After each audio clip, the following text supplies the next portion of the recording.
Bien, ce soir, j'ai eu quelques petits problèmes, figurez-vous, avec mon ordinateur, qui n'a pas voulu sortir ma prédication. Alors, bon, je vais jongler un petit peu avec différentes choses que j'ai. Mais je voulais vous parler ce soir d'un sujet très important dans le temps dans lequel nous vivons, parce que nous vivons des temps très très graves. Je ne sais pas si nous en rendons compte, si tous les chrétiens s'en rendent compte, mais nous vivons des temps excessivement graves. Et ces temps, bien sûr, Dieu les a toujours préconnus, et c'est ça qui nous rassure. Il y a de nombreux textes qui parlent de ce temps-là.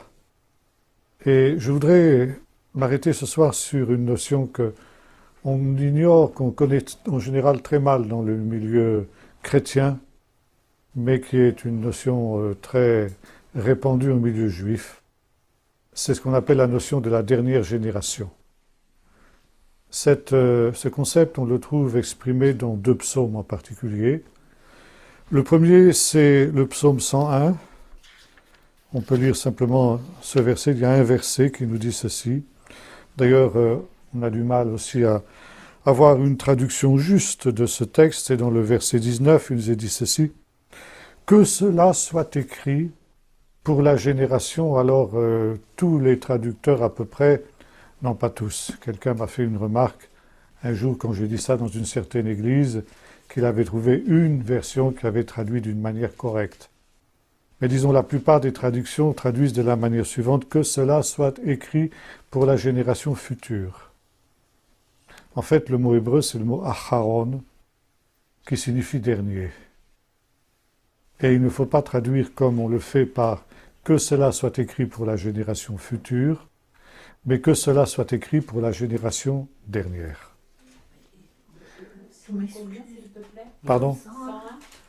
Psaume 101, verset 19. Il n'y a pas de verset 19. Ça fait à 9. Oui. Si. C'est 102. 102, excusez-moi. Oui, excusez-moi. Oui, autant pour moi, c'est 102, oui.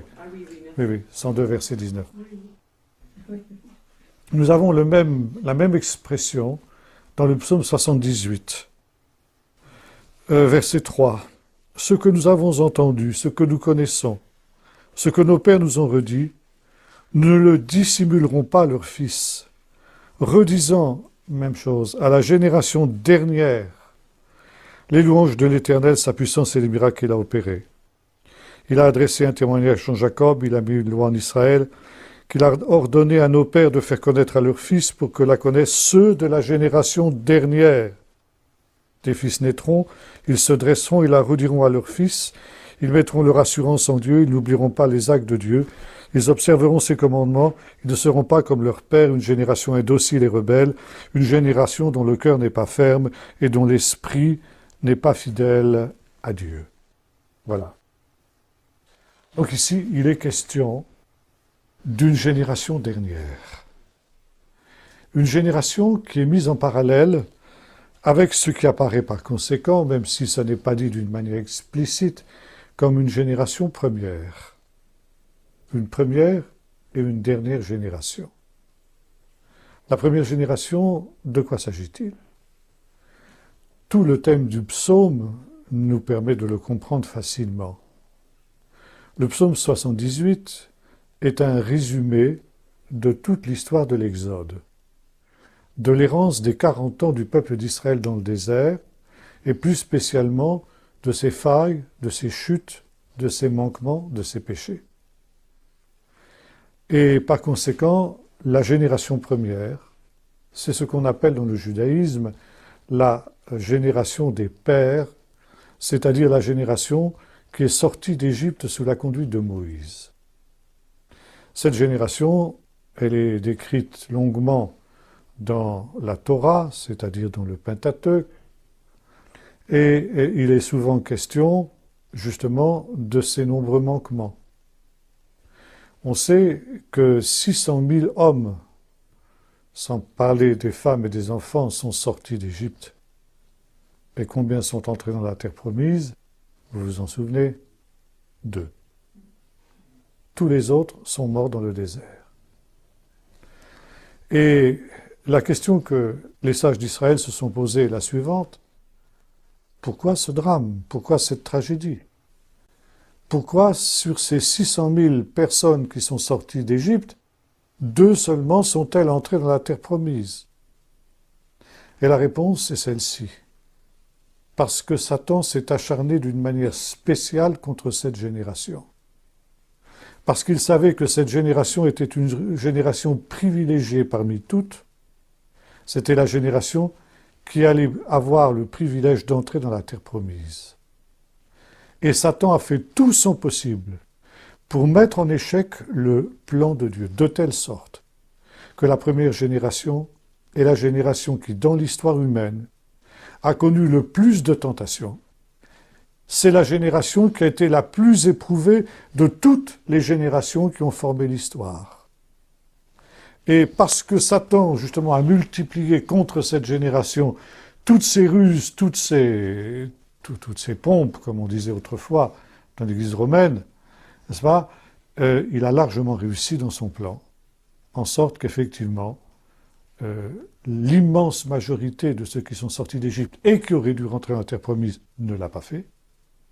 Et finalement, 2 rescapés, si j'ose dire, de ce drame, Josué et Caleb, eux, ont réussi à rentrer dans la terre promise. Il y a donc ici une première génération qui a largement failli. Pourquoi? Parce qu'elle a été spécialement attaquée par Satan. Elle a été l'objet, de la part de Satan, d'une attention particulière. Et à partir de ce psaume, les sages d'Israël et du psaume 102, les sages d'Israël ont conclu qu'il en serait de même de la dernière génération. Il y a un parallèle entre la première et la dernière génération. La dernière génération sera aussi une génération privilégiée, parce que son privilège sera d'entrer non pas dans la terre promise, mais dans le royaume messianique. Et Satan fera tout son possible au temps de la fin pour empêcher cette génération d'entrer dans le royaume messianique. Et de la même manière qu'il s'est déchaîné d'une manière particulière contre la première génération, c'est-à-dire contre ceux qui sont sortis d'Égypte, de la même manière, Satan, au temps de la fin, s'acharnera d'une manière particulière sur la dernière génération pour faire en sorte qu'elle n'entre pas dans le royaume messianique. Il va essayer de réussir, si j'ose dire, le coup il a si bien réussi avec la première génération, et les mêmes épreuves, les mêmes tentations que celles qu'a connues la première génération, la dernière génération les connaîtra aussi. Et l'autre psaume, le psaume 78, a été écrit pour que cela n'arrive pas. Pour que le plan de Satan qui a réussi une première fois échoue la deuxième fois. Et ce plan, plutôt cette sauvegarde que Dieu a prévue pour mettre en échec les plans du diable, c'est ce que nous avons lu. Ce que nos pères nous ont raconté. Ce qui s'est passé à cette période tragique de l'histoire d'Israël, où toute cette génération est morte dans le désert, il faut essayer d'en tirer les leçons pour aujourd'hui. Il faut tirer les leçons d'histoire. Et chaque génération a pour devoir de se souvenir de ce qui s'est passé alors, de méditer sur ce qui s'est passé, et de voir en quoi les pères ont failli et comment ils auraient pu éviter de tomber dans les pièges que Satan leur a tendus. Parce que, au temps de la fin, ces mêmes pièges se retrouveront sous les pieds de la dernière génération. Et ce n'est que dans la mesure où cette dernière génération aura été enseignée dans ce souvenir qui doit en principe traverser toutes les générations jusqu'à la dernière. Donc des fils se lèveront, ils raconteront à leurs fils ce qui s'est passé, et à leur tour, les fils se lèveront et ils la raconteront à la génération qui suivra, ainsi de suite, jusqu'à la dernière génération. Il faut que la dernière génération connaisse exactement ce qui s'est passé, médite sur ces choses pour pouvoir échapper aux pièges particuliers que l'ennemi tendra sous ses pas. Je pense que finalement, la première génération eh bien, a eu des choses plus faciles encore que la dernière génération. Je pense que la dernière génération sera encore infiniment plus tentée que ne l'a été la première. Et voyez-vous, ce concept de la dernière génération, il est connu de Paul. Et nous allons lire dans la première épître de Paul aux Corinthiens, un texte très connu, sur lequel on ne voit pas très bien le rapport avec le psaume 78, mais qui en réalité est un commentaire du psaume 78 que nous venons de lire, au chapitre 10 de la première épître de Paul aux Corinthiens. Et remarquons comment ce chapitre 10 commence. « Frères, je ne veux pas que vous l'ignoriez. » Ça, c'est déjà un mot important. Je ne veux pas que vous l'ignoriez. Il ne faut pas que la dernière génération ignore ce qui est arrivé à la première. Et c'est la raison pour laquelle le psaume 78 fait devoir à toutes les générations et aux parents en particulier d'enseigner leurs enfants dans ces choses. Je ne veux pas que vous l'ignoriez. Nos pères ont tous été sous la nuée. Ils sont tous passés au travers de la mer. Ils ont tous été baptisés en Moïse dans la nuée et dans la mer. Ils ont tous mangé le même aliment spirituel. Ils ont tous bu le même breuvage spirituel, car ils buvaient un rocher spirituel qui les suivait, et ce rocher était le Messie. Autrement dit, Paul commence par déclarer ceci. Cette première génération, cette génération des pères, qui maintenant est au centre de son propos, c'est une génération qui a eu d'énormes grâces de la part de Dieu. Et il les énumère dans ces premiers versets. Ça veut dire que quand on considère tout ce que cette génération a reçu de Dieu, elle avait tout pour réussir. Dieu lui avait donné des grâces multiples, de telle sorte que son échec est finalement impardonnable. Il est absolument inexcusable. Et ces privilèges, Paul immédiatement fait un parallèle avec ceux dont les Corinthiens ont été l'objet. La nuée représente le baptême dans le Saint-Esprit, la traversée de la mer Rouge représente le baptême d'eau, la manne et le rocher qui les suivait, ça c'est un midrash, c'est autre chose. On pourrait s'arrêter aussi sur ce texte assez bizarre, mais enfin bon, c'est pas mon propos ce soir. Et ça représente le pain et le vin de la scène. Par conséquent, Dieu a donné ses grâces à cette génération-là. Elle avait tout pour réussir. Et pourtant, elle a préféré écouter la voix de Satan. Verset 5. Mais la plupart d'entre eux ne furent pas agréables puisqu'ils tombèrent morts dans le désert. Et voilà maintenant ici un texte important. Or, ce sont là des exemples pour nous, afin que nous n'ayons pas de mauvais désirs comme ils en ont eu. Ne devenez pas idolâtres comme certains d'entre eux, selon qu'il est écrit, le peuple s'assit pour manger et pour boire, puis ils se levèrent pour se divertir. Ne nous livrons pas à l'inconduite comme certains d'entre eux s'y livrèrent, de sorte qu'il en tomba 23 000 en un seul jour. Ne tentons pas le Seigneur comme en tentèrent certains d'entre eux qui périrent par les serpents. Ne murmurez pas comme murmurèrent certains d'entre eux qui périrent par l'exterminateur.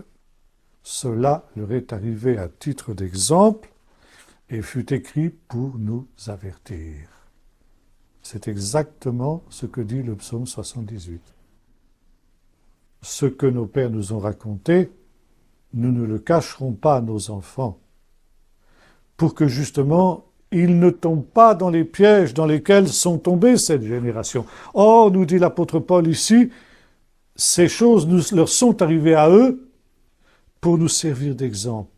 Ne faisons pas ce qu'ils ont fait. Et il cite quelques-unes des chutes d'Israël, qui sont d'ailleurs énumérées avec beaucoup plus de détails dans le psaume 78. Ces choses leur sont arrivées pour nous avertir. Écoutez la suite. Nous qui sommes arrivés à la fin des temps. Ça veut dire ici, Paul reprend ce concept de la dernière génération qui est encore connu aujourd'hui de tous les rabbins en Israël. Cette idée que la dernière génération sera la génération qui va reconnaître toutes les épreuves et toutes les tentations que la première génération, la génération des pères, a connue. Donc cela nous est pour nous qui sommes arrivés à la fin des temps, ainsi donc que celui qui est debout, qui pense être debout, prenne garde de tomber, il y a un encouragement. Aucune tentation ne vous est survenue qui n'ait été humaine. Dieu est fidèle et ne permettra pas que vous soyez tentés au-delà de vos forces. Vous avez que la tentation, il donnera les moyens d'en sortir pour que vous puissiez la supporter. Bien, je ne vais pas discuter ici de savoir si Paul avait raison ou pas d'appliquer ces textes sur la dernière génération aux Corinthiens. Quand on lit ce texte, on a l'impression que Paul considère que cette génération est la dernière. Nous qui sommes arrivés, dit-il, à la fin des temps. Bon, nous savons bien que ce n'a pas été le cas. Il y a eu, depuis l'époque des Corinthiens jusqu'à nos jours, de multiples générations. Si bien que on peut se demander quel signe nous permettra de reconnaître que nous sommes la dernière génération. Est-ce que nous sommes la dernière génération? Ou bien est-ce qu'il faut encore attendre d'autres générations? Bien sûr, il est bien évident que quand on considère la marche du monde, la marche de l'Église, on est obligé de se rendre compte que les choses vont de mal en pis. Mais où en sommes-nous? Où en sommes-nous, comme je le dis souvent, à l'horloge de Dieu? Alors il y a un autre texte qui nous permet de répondre. C'est dans l'épître de Paul aux Romains, au chapitre 1er et à partir du verset 28. Comme ils n'ont pas jugé bon d'avoir la connaissance de Dieu, Dieu les a livrés à une mentalité réprouvée, pour commettre des choses indignes. Ils sont remplis de toute espèce d'injustice, de méchanceté, de cupidité, de perfidie, pleins d'envie, de meurtre, de discorde, de fraude, rapporteurs, médisants, enflés d'orgueil, ingénieux au mal, rebelles à leurs parents, sans intelligence, sans loyauté, sans affection, sans indulgence, sans pitié. Et bien qu'ils connaissent le décret de Dieu, selon lesquels ceux qui pratiquent de telles choses sont dignes de mort, non seulement ils les font, mais encore ils approuvent ce qu'ils les font. Qu'est-ce qu'ils approuvent? Verset 21. C'est pourquoi Dieu les a livrés à des passions déshonorantes. Car leurs femmes ont remplacé les relations naturelles par des actes contre nature, et de même les hommes, abandonnant les relations naturelles avec la femme, se sont enflammés dans leurs désirs les uns pour les autres, et commettent l'infamie homme avec homme, et reçoivent en eux-mêmes le salaire que mérite leur égarement. Bien.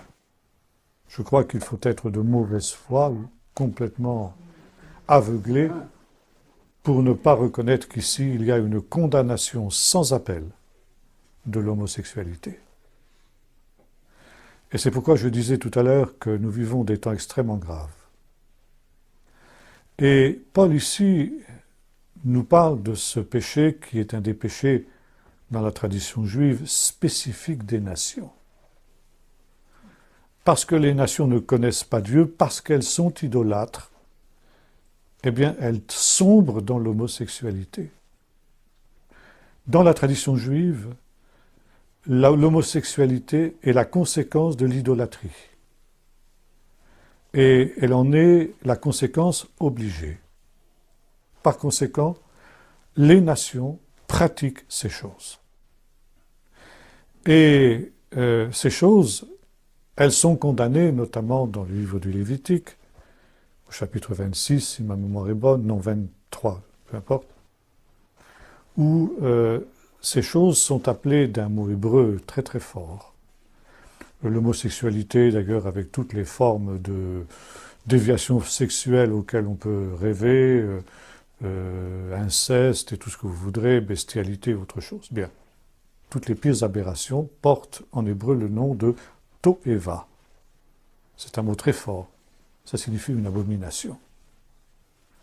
Une abomination, une infamie, si la version que j'ai a traduit par infamie, c'est la même chose. To'eva.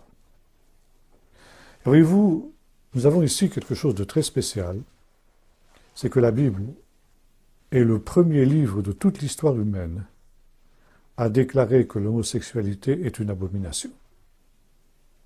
Quand nous regardons les écrits de tous les peuples voisins, l'homosexualité est une chose normale. Si vous prenez par exemple le code de Hammurabi, qui se trouve au musée du Louvre, il y a un statut qui est défini par le code du roi pour les homosexuels des deux sexes. Vous retrouvez la même chose dans les lois de la Pishtar, les lois d'Eshnouna, vous retrouvez la même chose en Égypte, vous retrouvez ça chez les Grecs, à Sparte par exemple. Chaque guerrier spartiate devait avoir son petit ami, c'était obligatoire. L'homosexualité était obligatoire à Sparte. Les Romains n'étaient pas en reste, les Babyloniens, bref, tous les peuples de l'histoire considéraient l'homosexualité comme une chose évidente, comme une chose normale, comme une chose naturelle. Seul le judaïsme, seul le peuple d'Israël, seule la Bible, et par conséquent le christianisme, qui en était issu, ont déclaré que l'homosexualité était une abomination. Et ceci veut dire une chose très importante, c'est que le rejet de toutes ces abominations, homosexualité, inceste et tout ce que vous voudrez, enfin tout ce à quoi vous pouvez rêver, et comme dit l'apôtre Paul, qu'on ne convient même pas de nommer tellement c'est abominable, n'est-ce pas? Eh bien, ces choses, c'est ce qui fait la base du message de la Bible. La Bible rejette ces choses. Elle rejette ces choses comme contraires à la sainteté de Dieu, comme des choses qui viennent directement de l'adversaire, et encore une fois, qui viennent de la négation de Dieu. Encore une fois, il y a relation entre ces désordres, ces abominations-là, et puis le rejet de Dieu, l'idolâtrie, et aujourd'hui la forme d'idolâtrie moderne, c'est l'athéisme. L'athéisme conduit directement à cela. Et bien sûr, il y a dans la Bible des exemples nombreux de ce qui se passe lorsque l'on commet de pareilles abominations. Et il y a deux générations qui vont être jugées par Dieu pour avoir pratiqué ce péché sur une grande échelle. C'est la génération de Noé et la génération de Lot. Et vous savez que dans des textes de l'Évangile, Jésus compare justement la dernière génération, et l'on reprend aussi chez Jésus le concept de la dernière génération dont nous avons parlé, en disant « Il en sera de cette génération, de ce qu'il en fut de la génération de Noé et de la génération de Lot. » Ça veut dire qu'en dehors de la dernière génération, les deux générations les plus pécheresses de l'histoire sur ces deux plans-là, ça a été la génération de Noé et la génération de Lot. La génération de Lot, c'est inutile d'en parler. On connaît évidemment le récit. D'ailleurs, le mot sodomie aujourd'hui en français évoque justement ce genre de péché. Mais c'est peut-être moins évident. Vous savez qu'ils sont allés jusqu'à vouloir violer les anges, mettant ainsi le comble au péché et rendant le jugement de Dieu absolument inévitable. C'est peut-être moins évident pour ce qui est de la génération du déluge.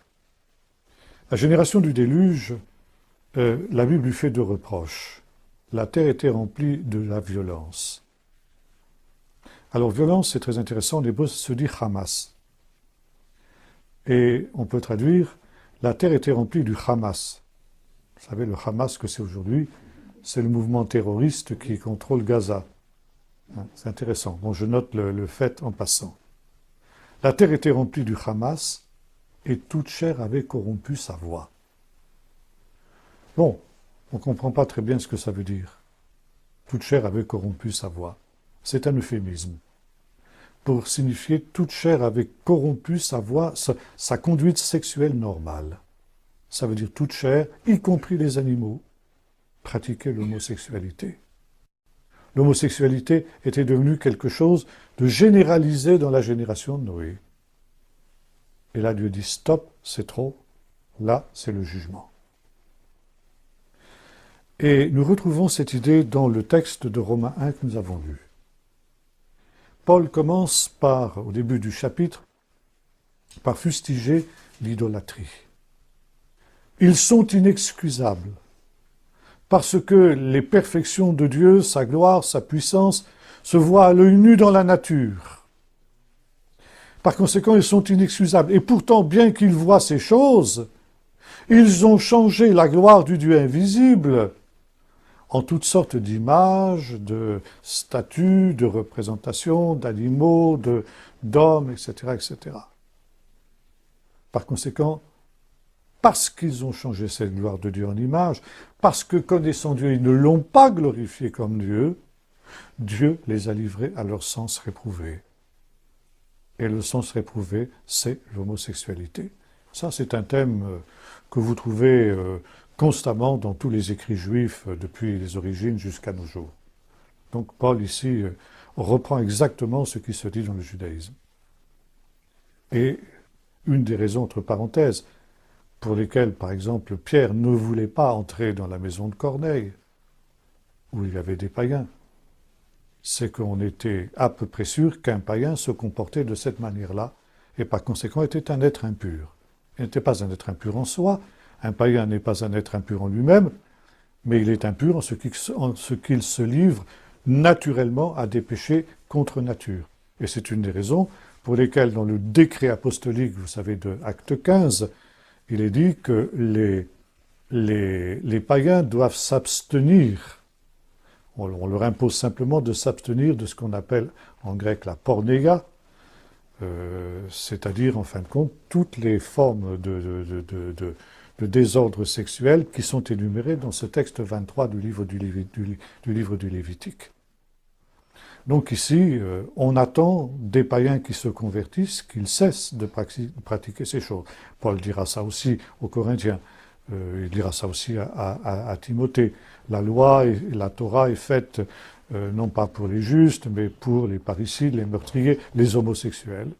Et ça continue. Hein. Vous, autrefois, dit-il aux Corinthiens, voilà ce que vous étiez, vous pratiquez ces choses, mais vous avez été lavés, vous avez été sanctifiés, et vous avez été transformés par la puissance de notre Dieu. Donc les choses anciennes sont passées, toutes choses sont devenues nouvelles. Mais les païens vont avancer de plus en plus dans le mal. Et ils vont arriver à un stade, nous dit l'apôtre Paul, reprenant d'ailleurs en cela aussi la tradition juive, où non seulement ils font ces choses, bien qu'ils connaissent le jugement de Dieu, non seulement ils font ces choses, mais ils approuvent ceux qui les font. Alors là, on va réfléchir un petit peu sur ce verset. Ils connaissent le jugement de Dieu sur ceux qui commettent ces choses. À l'époque où Paul écrivait, c'était pas évident.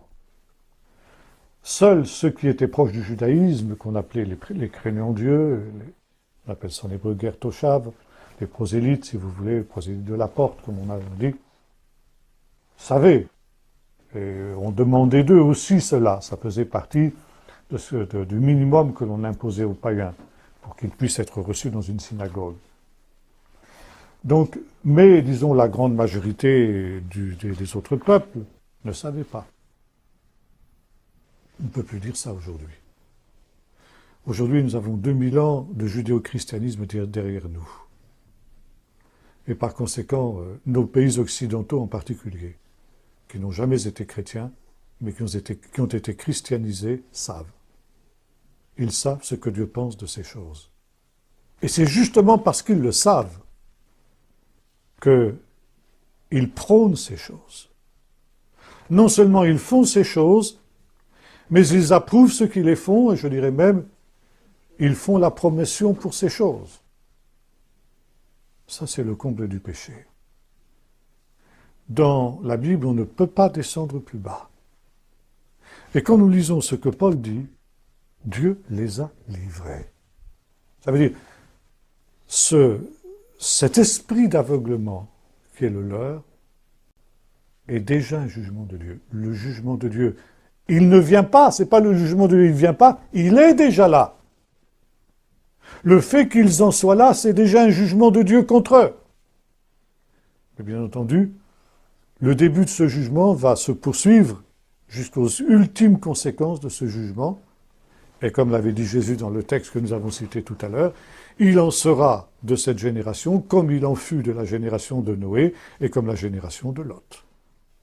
Ça veut dire, la génération de Noé a été jugée par l'eau, Dieu a promis qu'il n'enverrait plus un déluge d'eau, mais le ciel et la terre d'à présent, comme dira l'apôtre Pierre, sont réservés pour le jugement par le feu.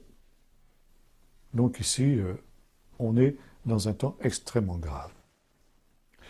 Et on est dans un temps non seulement grave, parce qu'effectivement l'homosexualité est prônée avec le fameux mariage gay.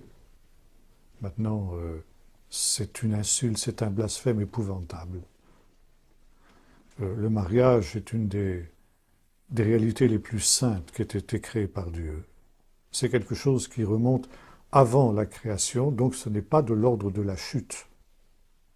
Le mariage a été institué par Dieu avant la création.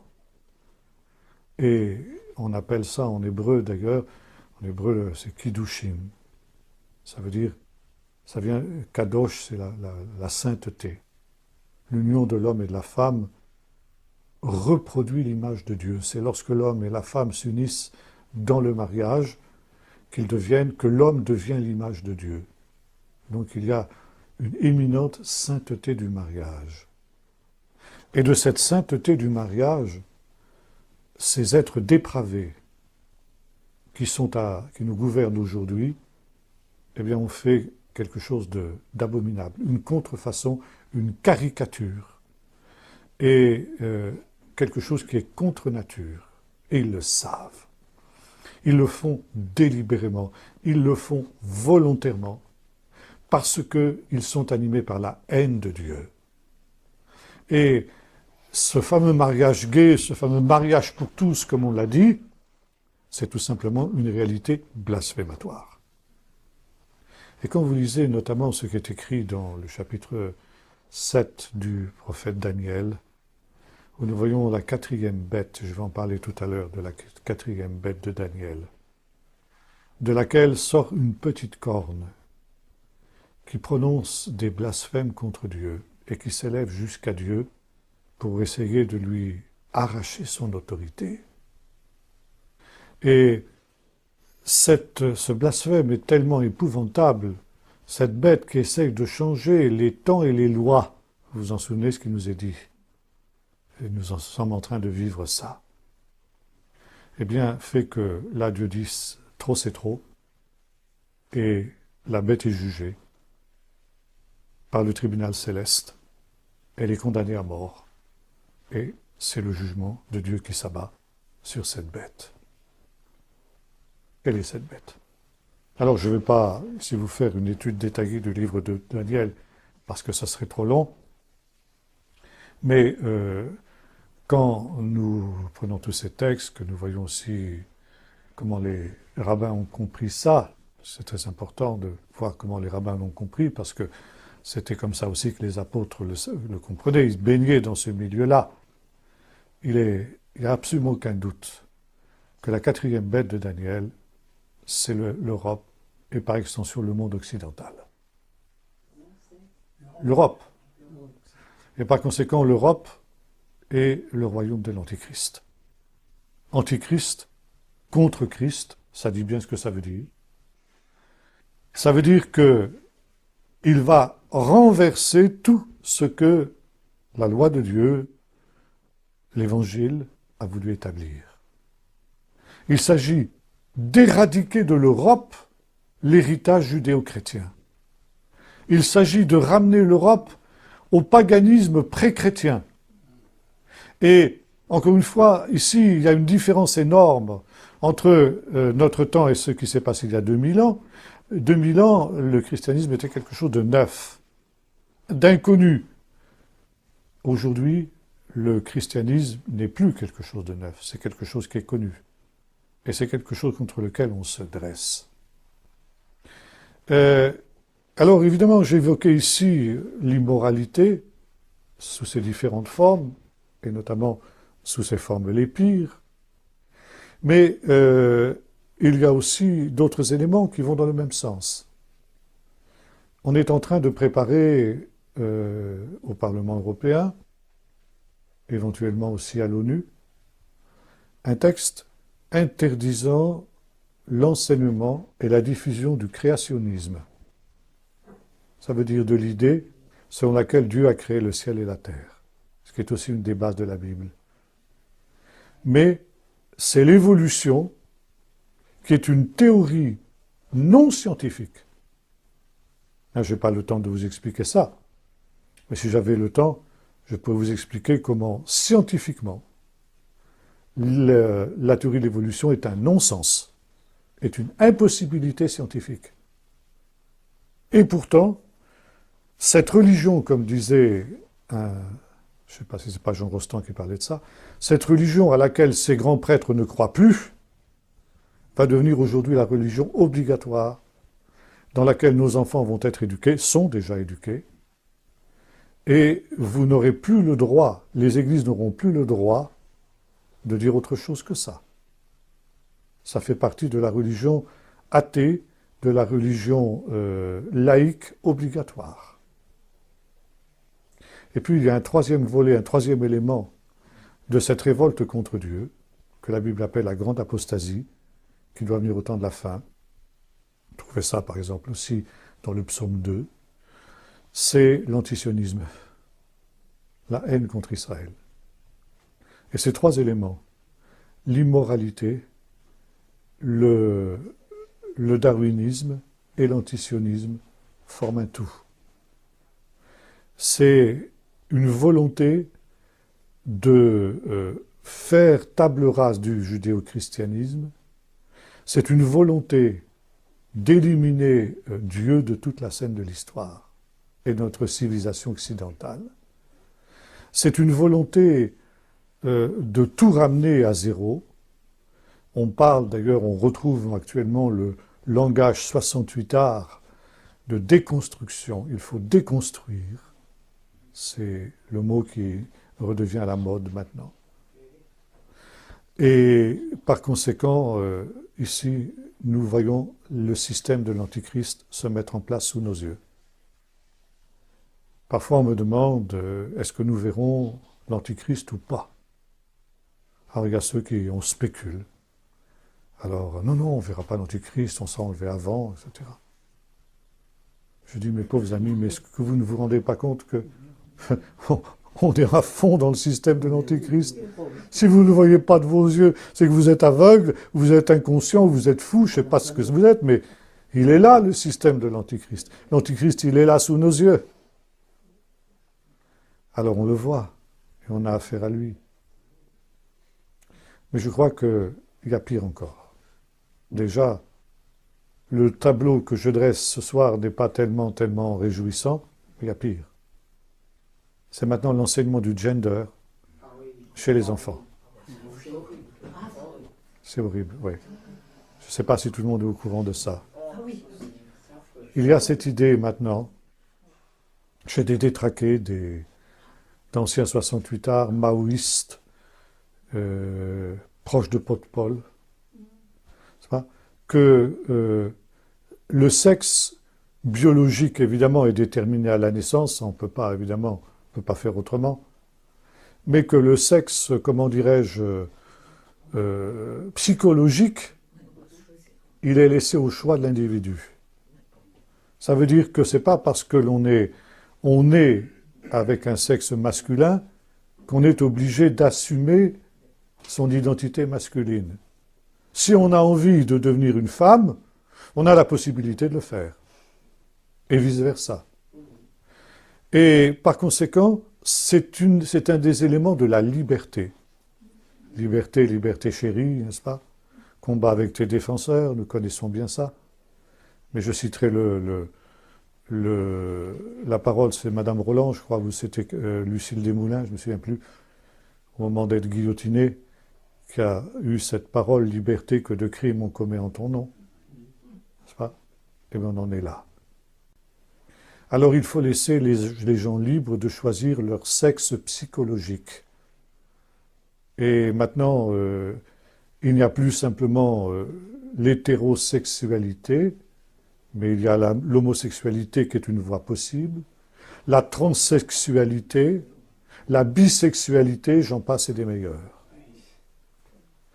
Alors, on est arrivé à ce stade où, dès cette rentrée-ci, en Corse, cet enseignement est obligatoire pour les enfants dès le CP.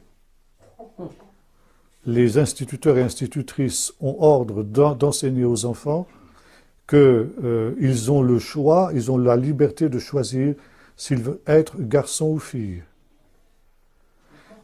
En Corse. Et ça, c'est un terrain d'essai. Et si ça marche en Corse, l'an prochain, ce sera obligatoire dans la France entière. Et là, vous ne pourrez pas vous y soustraire. Et dès 2 ans dans les crèches, on va enlever les poupées, on va enlever les petites voitures, on va laisser que des jouets neutres pour que les petits garçons et les petites filles ne soient pas conditionnés dès leur enfance par justement une espèce de conditionnement sexuel. Il y a une chose très très grave, il faut savoir que entre, disons, 2 et 5 ans, c'est là que l'enfant forme son identité et sa personnalité. Tout ce qui lui a été enseigné pendant cette tranche d'âge ne l'abandonnera jamais. Et c'est pourquoi ils veulent prendre les enfants à cet âge-là, et à cet âge-là déjà, leur inculquer, leur insuffler, mais les pires aberrations auxquelles vous pouvez penser. J'ai eu entre les mains, parce que ma fille est enseignante, et par conséquent, elle va se trouver, comme les enseignants, confrontés avec ce problème très rapidement. Ce que l'on propose d'enseigner aux enfants dès l'âge de 2 ans, ça vous ferait rougir un corps de garde. C'est inouï. C'est à vomir. Eh bien, ça va être un enseignement obligatoire. Et c'est pas seulement en France, c'est dans l'Europe tout entière. C'est déjà, par exemple, en Allemagne. Et en Allemagne, des parents qui ont refusé d'envoyer leurs enfants au cours d'éducation sexuelle obligatoire ont été emprisonnés. Ils ont fait de la prison. En Espagne, ceux qui réagissent de la même manière sont soumis à des lourdes amendes. Qu'est-ce qui va se passer en France? Là, on est dans une situation où c'est pratiquement impossible de se soustraire à ce conditionnement, à ce matraquage, à cette espèce d'aberration diabolique. Parce que, comme le notait un médecin dans un grand hebdomadaire français, un biologiste de très haut niveau, il dit c'est une aberration biologiquement parlant et même psychologiquement parlant. Et lui, en tant que spécialiste de la cytologie, l'étude des cellules, il disait déjà la cellule d'un homme et d'une femme est différente. Donc ici, nous nous trouvons dans un système totalitaire qui, au nom de la science, avec un grand S, il y aurait beaucoup de choses à dire sur la science. Je parlais de la liberté tout à l'heure, au nom de laquelle on commet beaucoup de crimes. Eh bien, la science est une des idoles modernes. Il y a 2 idoles modernes, parmi les pires, la science et l'État. Or, pour la Bible, c'est clair. Lorsque l'État se divinise, lorsque l'État entend régenter les pensées, les mœurs de ceux qui sont ses sujets, il devient antichristique. Il devient la bête. Et par conséquent, le devoir du chrétien, c'est de lui résister. Aussi longtemps qu'il est dans son rôle, c'est-à-dire porter le glaive pour la défense des gens de bien, on doit lui être soumis et on doit lui obéir. Mais quand il sort de ce rôle et qu'il usurpe les privilèges de Dieu, alors on doit lui désobéir et on doit lui résister à ses risques et périls, y compris, au besoin, par la persécution. Et voyez-vous, je reviens à ce que je disais tout à l'heure, au sujet de la dernière génération. J'ai dit que depuis toujours, les rabbins, les sages d'Israël, ont enseigné que la dernière génération serait la génération la plus attaquée de toute l'histoire humaine. Et j'ai posé la question, est-ce que nous sommes cette dernière génération ou est-ce qu'il y en a d'autres après? Et ma réponse est claire. Nos enfants sont la dernière génération. Nos enfants ou nos petits-enfants. Parce que on arrive à un stade où, encore une fois, ce conditionnement, il est impossible d'y échapper. Et si ces gens arrivent à leur fin, alors il va se créer une génération de détraqués. Une génération de gens qui sont déjà l'homme moderne est complètement dépersonnalisé. Il ne sait plus ce qu'il est. Il n'a plus de passé, il n'a pas d'avenir, il est sans feu ni lieu, il n'a pas de racines, il ne sait plus ce qu'il est.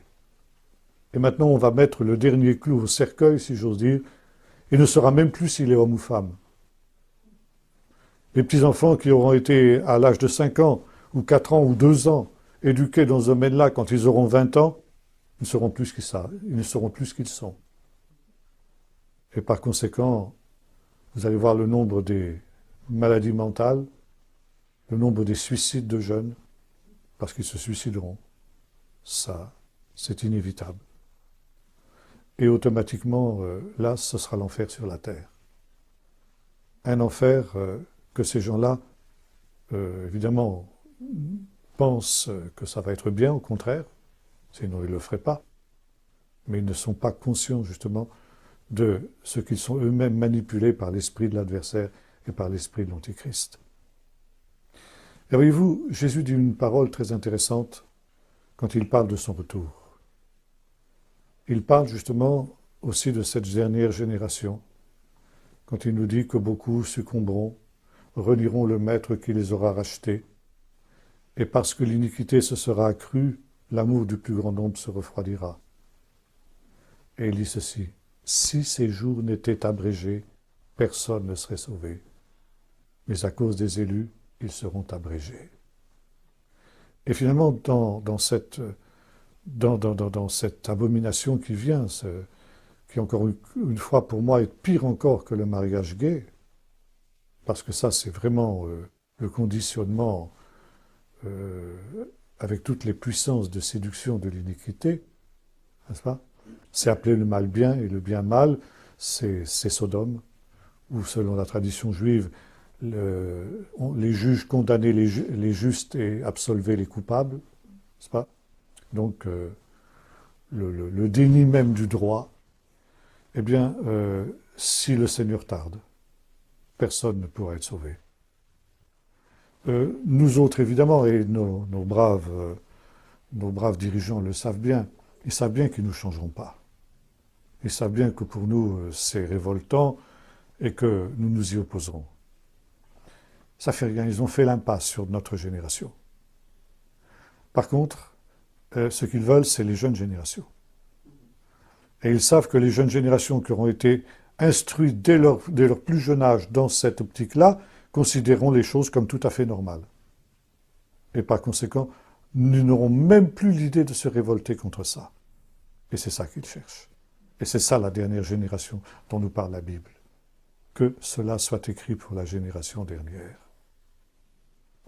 Alors, que faire? D'abord, évidemment, prier. Prier pour que, comme je le disais il y a un instant, ces jours soient abrégés. Et il y a cette promesse que j'ai lue tout à l'heure dans le texte de Paul aux Corinthiens. Dieu ne permettra pas que vous soyez éprouvés au-delà de vos forces. Or, pour les véritables enfants de Dieu, qui seront peu nombreux, parce que vous allez voir dans les églises, beaucoup vont adopter ça et vont dire qu'après tout, c'est pas si mal. C'est déjà dans certaines églises. Je reçois déjà des mails de pasteurs évangéliques dans ce sens. Et j'entendais dire que même au sein des évêques français, certains se disent qu'après tout, c'est pas si mal que ça. Donc, il ne faut pas se faire d'illusions, comme le dit Jésus, la majorité va succomber. Ne serait-ce que pour se faire bien voir des pouvoirs publics et pour ne pas risquer la prison ou les amendes, comme je disais tout à l'heure. Par conséquent, le Seigneur nous dit, mais celui qui persévérera jusqu'à la fin sera sauvé. Et le Seigneur ne permettra pas que vous soyez éprouvés au-delà de vos forces. Mais pour ça, il faut qu'il revienne vite. Parce qu'encore une fois, s'il tarde encore une génération, alors ce sera devenu absolument irréversible. Que faire? Deuxième chose, eh bien ce que le psaume nous dit, enseigner les enfants. Et faire exactement le contraire de ce qu'il se fait là-bas. Les soustraire autant que faire se peut à ce genre de choses, bien sûr, mais aussi, comme le faisait un pasteur chez qui je passais récemment, une petite fille de 2 ans, je crois, 2 ans, oui, enfin disons, dans ces âges-là. Et tous les soirs, quand il va prier avec elle, il lui rappelle, je ne sais plus comment elle s'appelle, Myriam, je crois, il dit, Myriam, n'oublie pas ceci, tu es une petite fille. Et il la lui rappelle. Parce qu'il est bien conscient que les choses, déjà c'est cette génération qu'il vise, c'est déjà ces enfants-là qu'il vise, les enfants de cet âge qu'il vise. Alors, justement, ce que nos pères nous ont raconté, ce que nous avons appris, sur la sainteté du mariage, sur la beauté du mariage, sur la création de l'homme, il les créa mâle et femelle, nous dit le texte de la Genèse, dans cette complémentarité des sexes, qui encore une fois est la reproduction de l'image de Dieu quand elle s'accomplit dans le cadre du mariage, n'est-ce pas? Donc, éduquer les enfants sur ces choses, pour que, comme le dira l'apôtre, plutôt le texte des Proverbes, instruit l'enfant dans la voie qu'il doit suivre, et quand il sera devenu vieux, il ne s'en détournera pas. Alors, évidemment, jusqu'à quand, comment allons-nous pouvoir le faire? On peut imaginer une police de la pensée, comme en Arabie Saoudite, où déjà, je lisais dernièrement, ce matin, pas plus que ce matin, un mail qui m'est arrivé, au sujet d'une chrétienne de la région parisienne, qui a eu le malheur de donner à une de ses collègues de travail un calendrier avec un verset biblique. Tous ses collègues. À tout, ouais. Elle a été immédiatement démise de ses fonctions, traînée dans la boue, etc., pour atteinte à la laïcité. Un verset, mais qu'un seul verset. Un seul verset, ça suffit. Ah oui. Il y a aujourd'hui une haine diabolique de Dieu, une haine diabolique du christianisme, d'ailleurs, les persécutions des chrétiens, il y a nos frères coptes sont assassinés tous les jours en Égypte sans que ça ne gêne personne. Nos jeunes Érythréens qu'on a recueillis à Nitsana, où est Pierre David, mon fils, là, qui se sont sauvés pour échapper à la persécution, personne ne s'inquiète d'eux, même dans les milieux chrétiens. On va même jusqu'à nous reprocher, dans les milieux évangéliques, de nous être occupés de ces gens-là. Et je peux vous dire, je fais cette confidence, je suis mis en procès devant une certaine union d'église pour être venu en aide à ces gens-là. Je disais tout à l'heure aux frères qui me rappelaient ça, je lui dis, bien écoutez, si vous me condamnez pour ça, j'en serais fier. Je serais fier d'avoir fait ce que Jésus a dit. J'étais en prison, vous m'avez visité parce qu'on nous a fait sortir de prison. Et j'étais nu, vous m'avez vêtu. C'est ce qu'on a fait. Je serais fier d'être condamné pour ça. Mais ça vous montre où on en est aujourd'hui. Alors, si ces jours n'étaient abrégés, personne ne serait sauvé. Et je crois qu'il faut que nous prenions conscience de la gravité de ce temps. Je crois qu'il faut que nous prenions conscience de l'accélération extraordinaire de cette déchéance qui, malheureusement, déjà était celle de nos pays depuis nombre d'années, mais qui est en train de connaître aujourd'hui une accélération faramineuse. D'ailleurs, tout ça s'est orchestré depuis Bruxelles, ne vous illusionnez pas. Bruxelles est dirigée par un crypto-marxisme qui se manifeste de cette manière-là. Et nous sommes en train d'être enrégimentés dans un système totalitaire, qui est le système de l'Antichrist. Alors, comme disait le livre Apocalypse, sortez du milieu de mon peuple. Sortez du milieu d'eux par tous les moyens. Hein.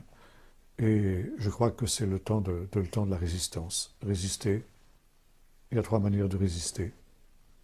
La première, c'est la protestation. Protestation verbale. Et il faut le faire pendant qu'il est encore temps. Et ça a été une surprise fort agréable pour moi de voir ces millions de personnes qui se sont dressées au moment des grandes manifestations anti-mariage gay. Je me suis dit peut-être à cause de ces 10-là, enfin c'était plus que 10, mais disons, vous voyez, le chiffre symbolise des 10 de Sodome, des 10 justes, eh bien le jugement de Dieu sur la France sera peut-être moins dur que ce qu'il aurait pu être. Mais il ne faut pas se démobiliser, ça c'est la première chose. Deuxième manière de protester, c'est la fuite. Quand on vous persécutera dans une ville, fuyez dans une autre. Fuir, mais où? C'est ça aujourd'hui. Le système, il est quasiment partout. Bon, mais enfin, c'est aussi une voix. C'est une voix que la parole de Dieu nous laisse entendre. Et puis enfin, bien, il y a la résistance ferme. Au besoin, on peut se poser la question, je n'y réponds pas.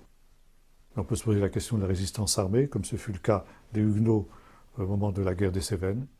Il y a des moments où, eh bien, la défense du faible passe aussi par là.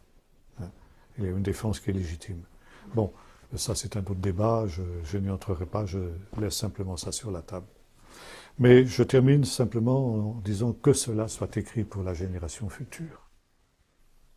C'est intéressant d'ailleurs que cette génération future, dans le psaume 102, c'est la génération qui voit la résurrection de l'État d'Israël. Donc ça aussi, c'est une des preuves que nous sommes vraiment la génération dernière. Que cela soit écrit pour la génération dernière, ça veut dire Dieu connaît. Ça veut dire Dieu ne permettra pas que nous soyons tentés au-delà de nos forces. Mais c'est sûr qu'il y a un combat jusqu'au sang à mener. Et finalement, le combat qui a été celui de nos ancêtres aussi, quand je pense aux Huguenots, par exemple, et à Marie Durand, dans sa fameuse tour de Constance, et le fameux mot qu'elle avait gravé, vous savez, sur la margelle qui se trouve au centre de la tour, résister. C'est le moment de la résistance. L'État est devenu un État antichristique. Nous n'avons plus d'obligation vis-à-vis de cet État. Cet État, nous devons le combattre par tous les moyens. Nous devons l'affaiblir par tous les moyens. Et ça, c'est ce que Dieu nous demande. Il est devenu la bête, et par conséquent, nous ne devons recevoir ni son nom, ni sa marque sur notre front ou sur notre main. Et ce n'est pas seulement les puces électroniques, c'est bien plus que ça. Pour lui résister d'une manière totale, afin d'essayer de mener un ultime combat d'arrière-garde, jusqu'à ce que le Seigneur vienne et que quelques-uns encore puissent être sauvés. Voilà, nous allons prier. Seigneur notre Dieu, nous voyons avec douleur et tristesse cette évolution de nos sociétés, de nos pays, qui autrefois ont été aussi marqués par l'Évangile. Nous voyons même, Seigneur, parfois parmi nos frères, certains qui sont inconscients ou même prennent le parti de ces choses que tu déclares être des abominations. Et Seigneur, face à ces forces des ténèbres déchaînées, nous réalisons, Seigneur, que nous sommes sans force. Et pourtant, Seigneur, tu es assis sur le trône. Et toi, comme le dit le psalmiste, tu ris. Tu te ris de ces vaines prétentions de ces hommes qui essayent de s'élever contre toi. Et le temps vient, Seigneur, où tu vas les épouvanter dans ta colère. Et c'est pourquoi nous te disons, Seigneur, élève-toi, abrège ces temps. Seigneur, que viennent tes jugements. Nous osons le dire d'une manière explicite. Que viennent tes jugements, Seigneur, pour que le salut soit encore possible pour un certain nombre, et notamment pour les nôtres, pour nos enfants et petits-enfants. Abrège ces temps, Seigneur, et mets au large, Seigneur, ceux qui veulent persévérer jusqu'à la fin, afin qu'ils soient sauvés. Au nom de Jésus. Amen.